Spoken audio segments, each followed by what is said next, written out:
자, 우리는 여러 가지 리액션의 형태에 대해서 그 레이트 이퀘이션을 풀이하는 그런 훈련을 계속 반복하고 있는데, 자, 우리가 제일 처음 시작했던 거는 아주 단순한 A라는 리액턴트가 B라는 프로덕트로 변하는 그런 리액션, 그리고 그 다음에는 역반응이 있으면 어떻게 될 것인가. 그런데 오늘은 조금 더 복잡한, 우리가 앞에서 다뤘던 것들과는 다소 또 뭔가 좀 상이한 부분이 있는 그런 내용인데, 뭐냐면은, 자,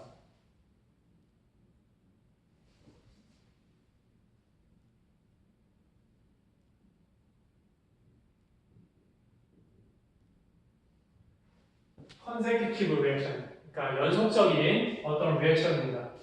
무슨 얘기냐면은 이런 리액션을 고려를 하는 거예요. A1 상태가 있고 A3 상태가 있어요. 리액턴트고 프로덕트예요. 우리는 지금까지 이것이 바로 가거나 바로 가는데 역반응이 있거나 뭐 이러한 케이스를 고려를 했어요. 그런데 이러한 케이스 같으면은 A가 없어진 만큼 리액턴트가 없어진 만큼 프로덕트가 생기니까, 그러니까 어떻게 돼요? 이 경우에는 마이너스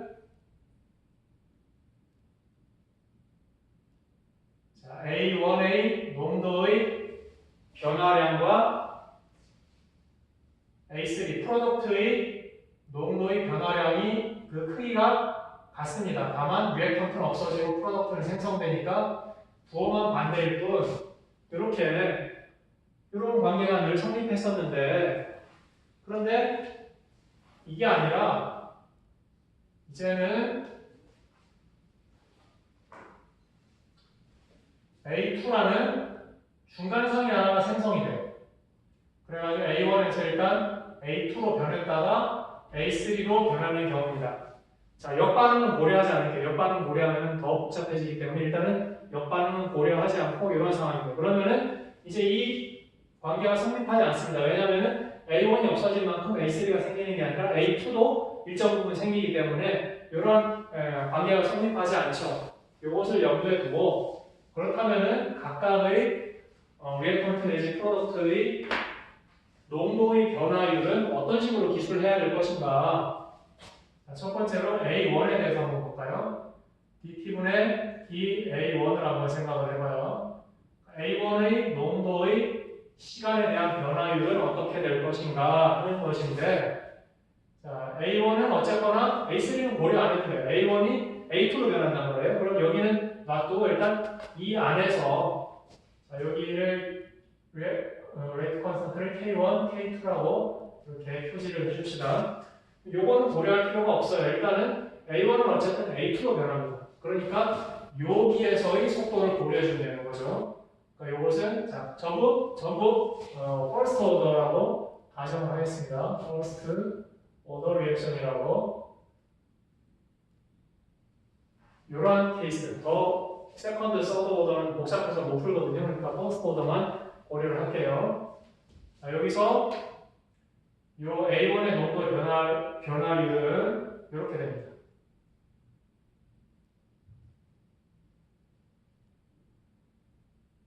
이렇게 쓸 수가 있죠. 여기하고 상관이 없어요. A1이 A2로 변하니까 여기서는 이러한 레이트 이퀘이션을 써줄 수가 있게 되는 거고, 자, 그 다음에 A2는 좀 어려우니까 A3부터 한번 볼까요? 그러면 A3는 어떻게 될 것인가?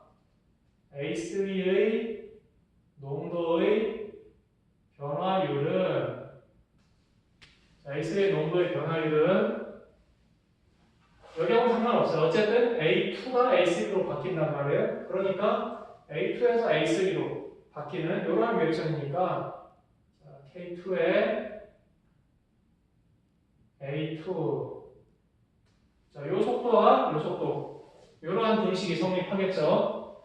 자, 그러면은 요것들은 이제 양 끝단에 있으니까 이런 식으로 기술해주면 별 문제가 없는데, 중간에는 어떻게 돼? A2는 A1으로부터 생성도 되고 A3로 또 변하면서 소멸도 되고, 생성과 소멸이 같이 섞여 있습니다. 그렇기 때문에 요 A2의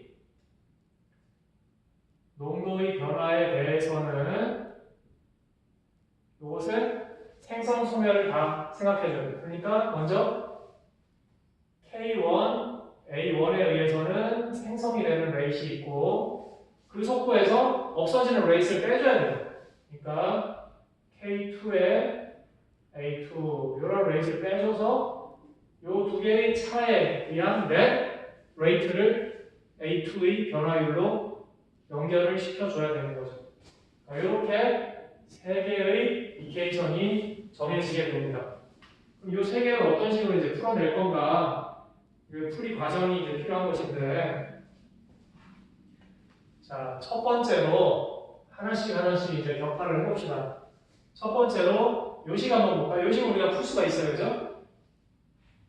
A1에 대한 TA 함수이니까, T에 대한 A1의 함수이니까, T에 대한 A1의 변화율. 그러니까 변수가 T, 그 다음에 아웃풋이 A1. 이렇게 되는, 그러니까 풀 수가 있는 형태예요. 즉, DT분의 DA1은 마이너스 K1의 A1 이렇게 되죠.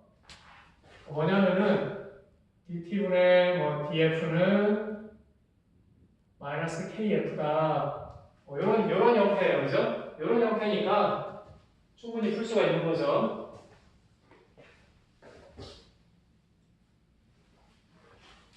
그래서 이 이퀘이션은 간단하게 풀 수가 있어요. 양변을 적분해가지고 풀어주면 되죠. 양변 적분해가지고, 즉 이쪽은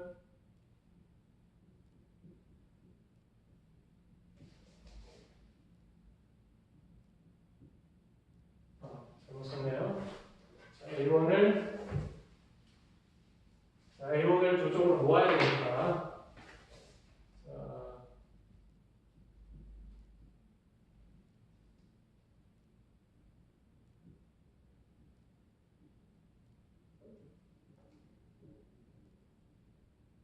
이렇게 되고 양변을 적분을 해야 되죠.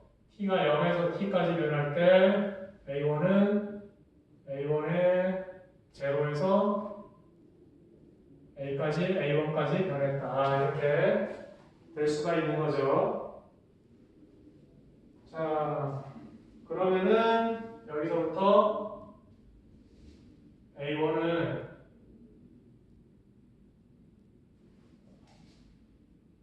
A1의 시초값에다가 익스포넨셜 마이너스 K1T 이렇게 구할 수가 있습니다. A1의 농도는 애초에 리액턴트의 농도는 이런 식으로 변화를 하게 된다.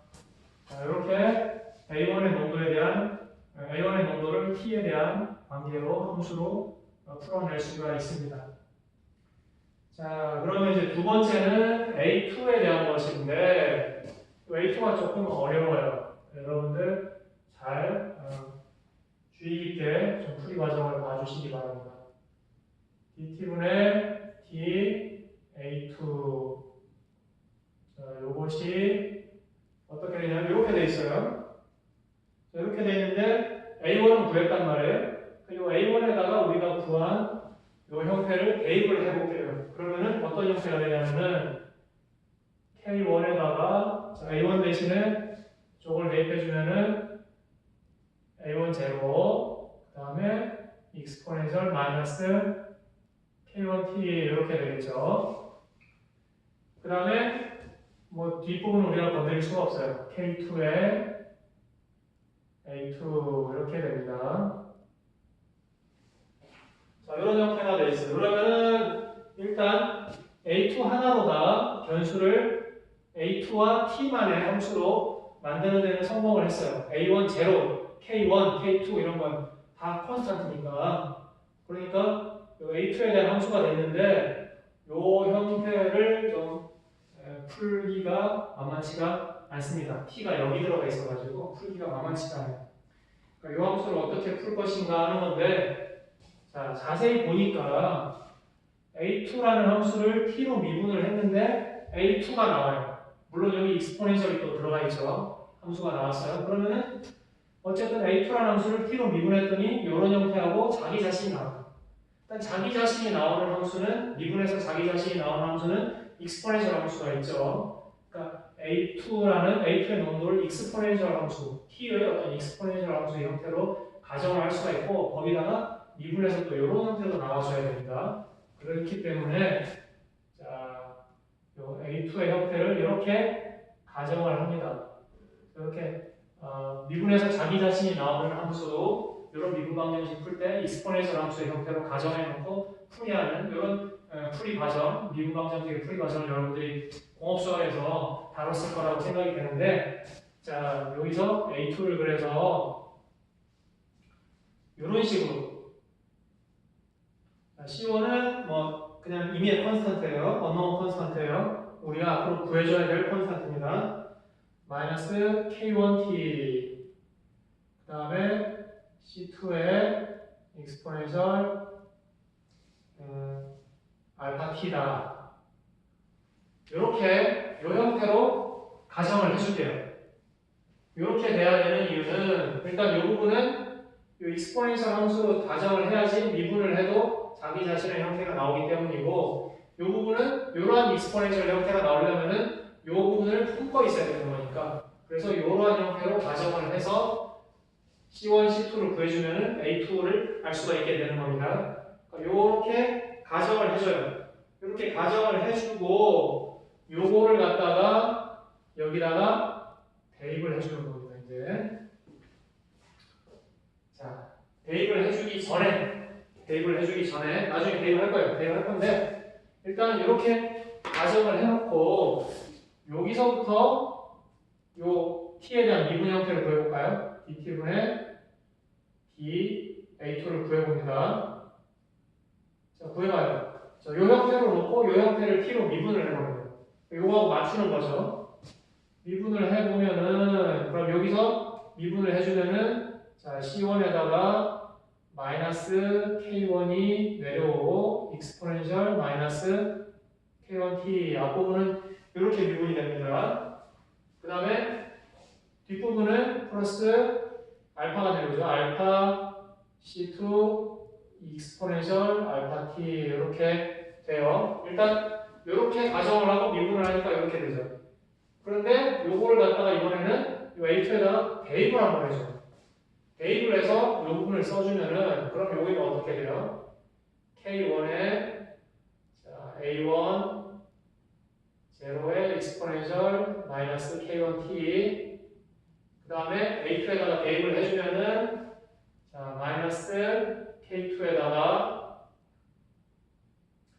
A2 대신에 요걸 대입해주면은 자, C1 2의 마이너스 K1T 더하기 C2 2의 마이너스 2의 알파 T 이렇게 되겠죠. 자, 이런 형태로 놔주고 직관적으로 여기를 보니까 이런 형태가 돼야 될 것이다. 그래서 이 형태를 가지고 일단 그대로 미분해서 이렇게 한번 써주고 그 다음에 이 형태를 여기다 대입해서 또 한번 써주고 두 개는 어쨌거나 두 개 다 요거에 대한 요 형태에 대한 얘기를 해주고 있는 거니까 두 개가 같아야 됩니다. 요 방정식을 이제 풀게 되는 거예요. 자, 요쪽을 자, 요 부분을 우리가 좀 보기 좋게 정리를 해주면 어떻게 되냐면은 이쪽을 똑같은 건데 요식을 좀 정리를 할게요. 정리를 해서 다시 써주면 어떻게 되냐면은 이렇게 됩니다.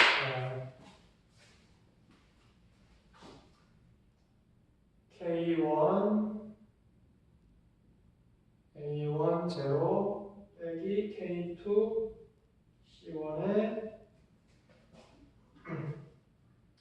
마이너스 K1T 빼기 K2 C2의 익스포넨셜 알파 T 이렇게 돼요. 좀 전에 썼던 내용을 그냥 다시 묶을 거 묶고 정리를 했을 뿐이에요. 자, 요 방정식이 성립해야 되니까 어떻게 해야 될까요? 일단 요 부분하고 요 부분이 같아야 되겠죠. 그 다음에 요 부분하고 요 부분이 같아야 됩니다. 그러면은 우리가 A2를 구할 수가 있어요. 이제 요 두 관계식으로부터 요 C1, C2, 알파 세 개를 구해주면 돼요. 즉 C1, C2, 알파 세 개가 뭔가를 구해주면은 그러면은 A2를 완벽하게 기술할 수가 있게 되는 거죠. 그런데 이러한 형태가 지금 나와줬어요. 그럼 두 개를 비교를 하면 돼요.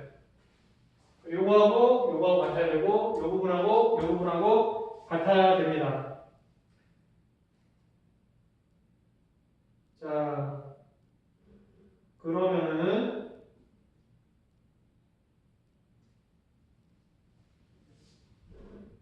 자, 첫 번째 C1, K1하고 요쪽 첫 번째 식에서부터 다시 써볼까요? 자, 마이너스 C1, K1하고 그 다음에 이 부분이 같아야 돼요. K1, A1 빼기 K2, C1 이게 같아야 된다고 그랬죠. 그럼 여기서부터 C1을 구할 수가 있어요. C1은 어떻게 되냐면은 자, C1은 K2-K1분의 이쪽 C1 있으니까 넘겨가지고 계산하면 돼요. 그러면은 K1에 자, A1 여기 제로가 있었죠? A1 제로 이렇게 됩니다. C1을 구했고 자, 그 다음에 요 두 개의 비교로부터 뭘 구할 수가 있냐면은 자, 요거 하나 구했고 그 다음에 알파 C2와 마이너스 K2C가 같이 2가 같다. 자, 이렇게 하니까 알파는 마이너스 K2와 같다. 또 이러한 식을 하나 구했네요. 그러면은 C1도 구했고 알파도 구했어요. 그럼 남은 것은 이제 C2만 구하면 되죠. C2는 아직 이제 더 이상 구할 수 있는 수단이 없으니까 C1하고 알파를 자, 이 C1하고 알파를 한번 써먹어 봅시다. C2도 써먹어야 되는데 일단 C1하고 알파만 써먹어서 그러면은 자, A2는 어떻게 되느냐? A2를 구해보면은 자, A2는 우리가 C2하고 알파를 구했으니까 그걸 가지고 A2를 자, C1을 구했죠. C2가 아니라 C1하고 알파를 써가지고 A2를 써보면은 어떻게 정리가 되냐면은 이렇게 정리가 됩니다. 자,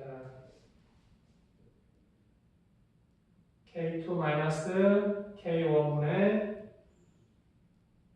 K1 A1의 제로 익스포넨셜 마이너스 K1t 자, 요 부분은 C1 대신에 요걸 대입을 한 거예요. 그 다음에 C2는 몰라요. C2는 모르니까 C2는 그대로 놔두고 익스포넨셜 그 다음에 알파는 마이너스 K2니까 여기 마이너스 K2를 대입해요.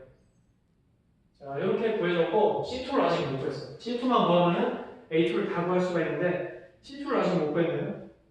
그럼 이럴 때 써먹는 게 바운더리 컨디션이죠. 자, 어떤 바운더리 컨디션이 있을까? t가 0일 때 생각해 봅시다. t가 0일 때 A1만 있었어요. A2하고 A3는 아직 없었어요. 그죠?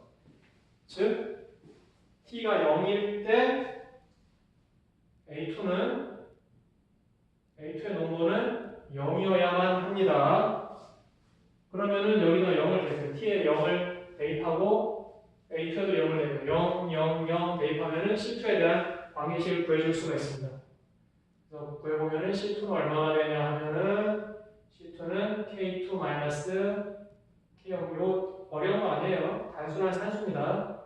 자, 시간 관계상 제가 중간에 다 쓸 수가 없어서 생략을 했지만은 전혀 어려운 계산이 아닙니다. C2도 구했어요. 자, 따라서 그러므로 우리가 구하고 싶은 A2의 형태를 A2의 농도에 대한 농도를 시간에 대해서 최종적으로 나타낼 수가 있었습니다. 그 최종 결과는 이런 형태로 됩니다.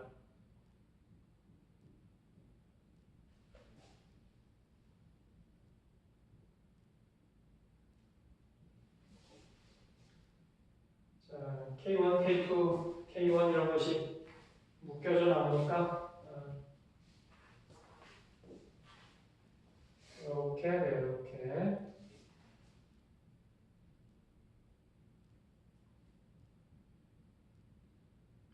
이런 형태로 최종적으로 구해집니다.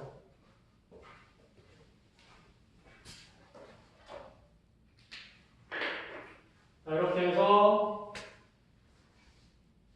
A1에 대해서 구해놨고 아까 그 다음에 A2에 대해서는 좀 복잡했지만 어쨌든 A2를 이러한 형태로 정의를 해놓고 대입하고 미분하고 뭐 각종 비교하고 해서 변수들을 C1, C2, 알파를 구해냈어요. 그래서 최종적으로 A2의 농도에 대한 시간에 대한 표현형도 이렇게 구했습니다.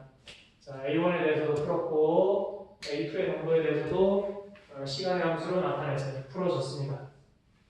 자, 그럼 남은 거는 이제 A3가 나왔죠. A3에 대해서는 근데 어렵지가 않습니다. A1, A2를 다 구해놨기 때문에 A3에 대해서는 그렇게 할 게 별로 없어요.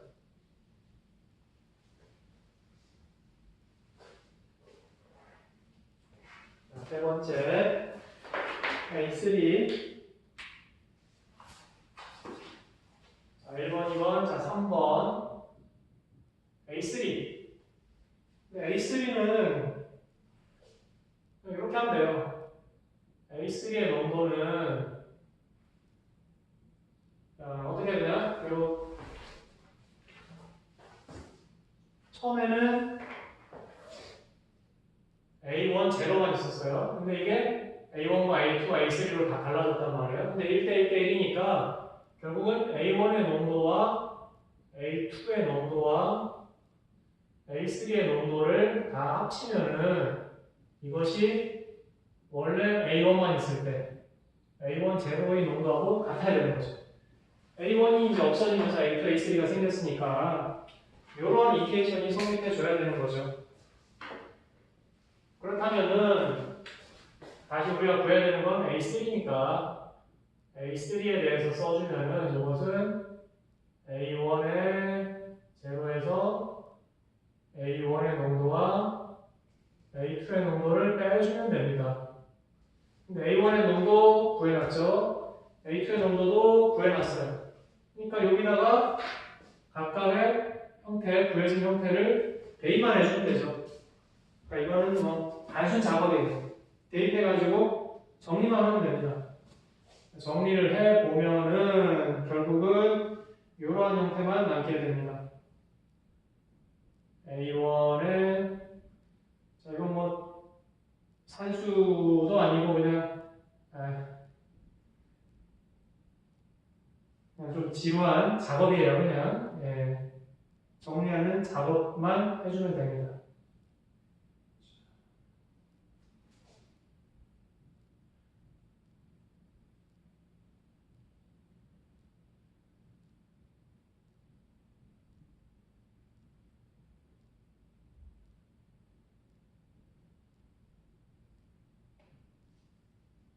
이렇게 구했습니다. A3에 대해서도 이렇게 구했어요. A3 다시 한번 쓸까요? A3에 대해서도 이렇게 구해줄 수가 있습니다. A3는 요관계식으로부터 쉽게 구할 수가 있어요. 이렇게 A1, A2, A1, A2, A3의 농도가 각각 시간에 대해서 어떤 식으로 변할 것인지 그 관계식, 시간에 대한 함수를 구해낸 것입니다. 그러면 이제 예를 들어서 10초가 지났다. 그러면 A1의 농도는 얼마일까? A2의 농도는 얼마일까? A3의 농도는 얼마일까를 다 계산을 할 수가 있게 되는 거죠. 시간에 대한 그 농도의 변화를 해석을 할 수가 있게 되는 거예요. 자, 이렇게 풀긴 풀었는데 여기까지 끝났어요. 일단 끝. 이 문제 끝. 자, 이 문제 끝이고 여기까지 이제 일단 끝난 거고 지금부터 조금 다른 얘기를 하는 겁니다. 자, 이렇게 풀긴 풀었는데 그러면은 이게 앞으로 더 예를 들어서 이게 역반응만 들어가도 엄청나게 복잡해질 텐데 그럼 우리가 이제 이런 문제를 다루기가 상당히 까다로워지겠죠. 그러니까 지금까지는 그냥 보시고대로 풀었는데 이 시점에서 이제 이 문제를 좀 단순하게 다룰 수 있는 어떤 트릭이라고 해야 되나? 기법이 필요하겠다. 좀 단순한 형태로 이런 문제들을 해석해야 되겠다. 그럼 뭔가는 희생을 해야 되겠죠. 근데 뭘 희생을 할 거냐면은, 자, 이게 반응이 준비 딱 하면 처음에 막, 이렇게 막 A2가 막 늘었다 줄었다, A3가 막 생기는 속도도 다르고 막, 처음에는 불안정할 거예요. 그런데 이게 결국은 시간이 지나면 어떤 일정한 상태에 도달해서 안정화될 거예요. 그때부터는 일정한 속도로 이 반응이 그냥 쭉 진행이 될 거란 말이에요. 자, 수도꼭지에 수돗물인데 여러분들 수돗물 탁 틀면 처음에는 팔칼칼칼칼칼칼 막 이렇게 막 이렇게 왔다 갔다 하다가 좀 지나면은 쓱 일정한 형태로 나오는 거, 그런 뭐 심상을 생각을 하셔도 되고, 어쨌든 처음에는 막 이렇게 안정화가 안 됐다 점차로 쭉 안정한 상태가 되는데, 그 안정한 상태를 뭐라고 하냐면은 스테디 스테이트라고 합니다. 자, 그래서 이렇게 구할 수는 있지만 어려우니까 지금부터는 초반에 어떤 불안정한 상태는 뭐 그거에 대한 고려는 좀 배제하고, 스테디 스테이트, 일정한 상태에 도달했을 때 그때에 대한 해석으로 범위를 좀 줄여보자. 지금까지 우리가 한 거는 전범위에 대해서, TH 전범위에 대해서 다 고려를 한 건데, 그것들은 이제 좀 알면 좋겠지만은 너무 복잡하니까 거기에 대한 부분은 좀 제껴놓고, 스테디 스테이트에 도달했을 때에 대해서만 고려를 하자. 즉 스테디 스테이트만 생각을 하자.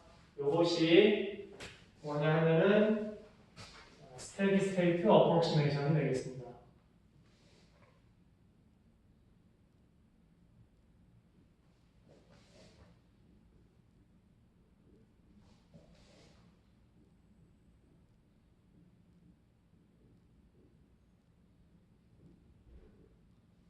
그래서 앞으로는 좀 복잡한 문제들은 이 스테디 스테이트 어프록시메이션을 써서 스테디 스테이트에서 어떻게 변하는가, 이 부분을 중점으로 풀이를 전개를 할 거예요.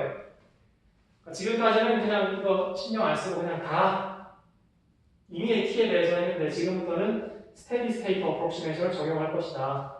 그럼 아까 이렇게 돼 있었는데, 스테디 스테이트 어프록시메이션을 적용을 하면은, 스테디 스테이트 어프록시메이션을 적용을 하면은, 그럼 이 문제는 어떻게 단순화가 되냐면은, 스테디 스테이트가 되면은 일정한 상태로 쭉 흘러가요. 그러니까 무슨 얘기냐면은, 스테디 스테이트라는 거는 이제 스테디 스테이트의 핵심은 결국 이 중간 상이 일정한 농도에서 유지가 되는 겁니다. 처음에는 막 늘었다 줄었다 막 이렇게 언스테이블 하다가 불안정하다가 일정 상태가 되면 얘가 일정한 양으로 유지가 되면서, 그러면서 A는 점점 줄고 A3는 점점 늘고, 그래가지고 반응이 진행이 되는 거예요. 얘는 그냥 일정한 상태, 일정한 수위를 계속 수준을 유지해주는 그런 경우가 됩니다. 그러니까 스테디 스테이트 어프록시메이션은 뭐 극단적으로 얘기하면 중간선이 이렇게 왔다 갔다 하지 않고 일정한 상태에 도달한 그런 상태라고 생각을 하시면 돼요. 즉, 스테디 스테이트 어프록시메이션의 핵심은 이 부분을 제로로 놓는 거죠. 중간선의 농도가 일정 상태에 도달했어요. 얘는 일정 상태를 유지하면서 A는 점점 줄고 A3는 점점 늘어나고 이렇게 돼요. 그래서 이것이 0이 되는, 즉 DT분의 D의 이 문제 같은 경우는 A2의 농도 변화가 더 이상 없는 상태에 도달했다. 이게 스테디 스테이트 어프록시메이션의 핵심이 되겠습니다. 그러니까 이러한 상태에 대해서 이제 풀어보자는 거죠. 그러면 이렇게 이 상태가 되면 이 가정을 해놓으면은 문제가 상당히 간단해져요. 자, 이렇게 되면은, 자, 이 부분이 0이 된다는 거죠. 이 부분이. 즉, 이 부분을 떼와가지고, 이 부분이 0이 되는 거니까, 요거를 떼와가지고 써보면은, 자, K1에 A1. 자, 우리 스테디 스테이트니까, 이렇게 표지를 붙여줍시다. 스테디 스테이트에 도달했을 때, 그때의 A1의 농도는, K1의 A1의 농도는 K2의 A2의 농도와 같다. 이렇게 쓸 수가 있겠죠. 0이 돼야 되니까. 그럼 이런 스테디 스테이트 어프록시메이션을 사용을 이제 기술 들어가고 여기서 들어간 거예요. 여기서 스테디 스테이트 어프록시메이션 이 기법이 이제 들어간 겁니다. 이렇게 될 수가 있고, 그러면은 어떻게 될까요? 자, A2는 자, 스테디 스테이트에서의 A2의 농도는 자, 자, 요거죠. 요 K2분의 K1의 A1의 스테디 스테이트다. 이렇게 쓸 수가 있게 되겠습니다. 그럼 우리가 아까 지웠는데 우리가 1번, 2번, 3번 해가지고 풀었어요. 1번, 2번, 3번 해가지고 풀었는데 1번에서는 뭘 구했냐면은 A1을 구했고 이거는 문제가 상당히 단순했어요. 단순하게 구할 수가 있었어요. 이거는 자, A1의 제로의 2의 마이너스 K1T 이렇게 됩니다. 자, 요거를 갖다가 여기 대입하는 거예요. 자, 그럼 여러분들이 이거는 스테디 스테이트 어프로치메이션 안 쓰고 푼 거 아니야? 근데 왜 이걸 갖다 여기다 대입하느냐 이런 의문이 생길 수도 있겠는데 자, 스테디 스테이트 어프로치메이션이라고 하는 건 제너럴한 경우의 어떤 부분집합이에요. 그러니까 요거를 스테디 스테이트 어프로치메이션 스테디 스테이트에 갖다 써도 틀린 게 아닌 거예요. 이거는 더 넓은, 더 제너럴한 거고 스테디 스테이트라는 거는 그 중에 좀 특수한 케이스예요. 그러니까 요건 제너럴한 솔루션이니까 요걸 스테디 스테이트에 갖다 쓴다고 해서 전혀 틀리지가 않습니다.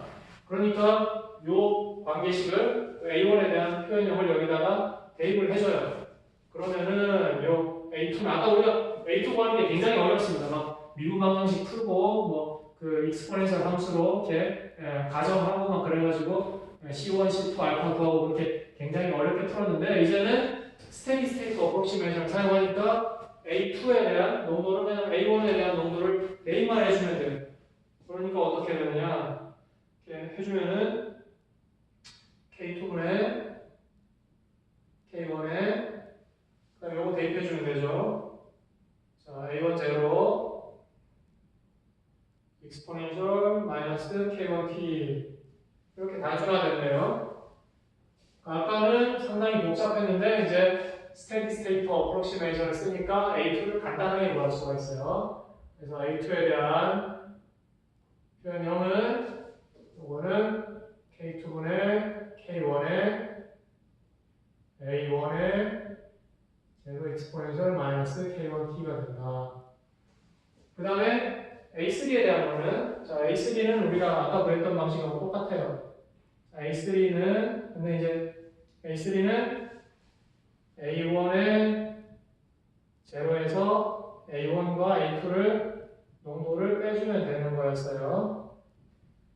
근데 A2를 스테디 스테이트 어프로치메이션을 사용해서 구했단 말이에요. 그러니까 A3도 이제 스테디 스테이트 어프로치메이션이 들어가 있는 상태가 되는 거죠. 따라서 이렇게 해서 A3를 구해보면 어쨌거나 A3는 그러면은 여기 A1에다가 요형태, A2에다가 요형태 대입해가지고 정리만 해주면 되는 거예요. 그러면은 A3는 A1 제로에 1 마이너스 1 플러스 K2분의 K1에 익스포넨셜 마이너스 K1T 뭐 이런 형태가 됩니다. 그리고 A1은 그냥 풀었고 A2부터는 스테디 스테이트 어프로치메이션을 적용을 했죠. 자, 스테디 스테이트 어프로치메이션을 적용을 하니까 훨씬 아주 우리가 지금 1시간 내내 풀었던 거를 금방 이렇게 정리를 해낼 수가 있죠. 그리고 형태도 더 단순해졌어요. 그렇긴 하지만은 한계는 있습니다. 이 형태는 스테디 스테이트, 이 리액션이 스테디 스테이트에 도달해가지고 A2의 농도가 더 이상 변하지 않는 그러한 상황이, 그러한 조건이 충족된 그 상황에 대해서만 쓸 수 있는 이퀘이션이라는 한계는 있지만은 일반적으로 우리가 처음에 막 왔다 갔다 하는 상태보다는 어느 정도 일정한 상태에 도달한 그런 상태에서의 변화량 이런 거에 관심이 있는 경우가 많이 있고 그런 경우라고 한다면은 이렇게 단순화된 형태로 이퀘이션을 풀어가지고 쓴다면은 훨씬 더 간편하겠죠. 자, 이렇게 스테디 스테이트 어프로치메이션을 쓰면은 문제를 단순화시킬 수 있다. 그렇지만 정보의 범위는 좀 줄어든다는 것을 감안을 해 두셔야 될 거고요. 그래서 앞으로는 요 스테디 스테이트 어프로시메이션을 지금부터는 이제 앞으로 우리가 다루는 시스템이 점점 더 복잡해요. 점점 더 복잡한 형태를 다룰 것이기 때문에 그러니까 우리가 이제 고시고대로 풀기는 좀 어렵고 앞으로는 요 스테디 스테이트 어프로시메이션을 적극적으로 활용해서 문제를 좀 단순화시켜서 접근을 할 것이다. 이렇게 생각하시면 되겠습니다. 자, 어쨌든 우리가 이 컨제큐티브 이러한 중간 단계가 있는 리액션에 대해서도 각각의 머티리얼의 농도 변화가 시간에 대해서 어떻게 변할 것인가 하는 그러한 이케이션을 이러한 레이트의 관점에서 풀어냈고 그리고 스테디 스테이트 어프로시메이션을 적용하는 좀 더 단순하게 정보의 손실이 좀 있긴 하지만 좀 더 단순하게 접근할 수 있다. 이러한 사례도 살펴보았습니다. 다음 시간에는 좀 더 복잡한 형태를 스테디 스테이트 어프로시메이션을 적극적으로 활용하면서 풀이하는 그러한 사례를 보게 될 것입니다.